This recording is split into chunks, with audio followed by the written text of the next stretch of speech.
எங்கே இந்த JavaScript use ஆகும் அப்படின்னு பார்த்தோம்னா, நார்மலாக ஒரு வெப்சைட்டுன்னு பில்ட் பண்ணும்போது HTML, CSS, ஜாவாஸ்கிரிப்ட் இந்த 3 ஸ்டாக்கையும் யூஸ் பண்ணி தான் பண்ணுவாங்க. இதில் வெறும் HTML, CSS வச்சு ஒரு பேஜை வந்து க்ரியேட் பண்ண முடியும். ஆனால் அந்த பேஜில் வந்து எந்த ஒரு ஆக்டிவிட்டியோ இல்லை எந்த ஒரு ஈவெண்ட்டோ இல்லாமல் அது ஒரு ஸ்டாட்டிக் சைட்டாக இருக்கும். ஸோ அந்த இடத்துல தான் ஜாவாஸ்கிரிப்ட் மெயின் ப்ளே பண்ணுது. அதுக்கு HTML டாமை வந்து மேனிப்புலேட் பண்ணுறதுக்காக மெயினாக யூஸ் பண்ணப்படுது.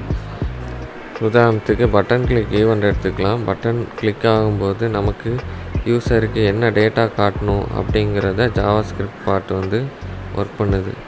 அப்படி இல்லைன்னா ஏதாவது UI அனிமேஷன்ஸ் பார்ட்லேயும் நம்ம ஜாவாஸ்கிரிப்ட் யூஸ் பண்ணிக்கலாம்.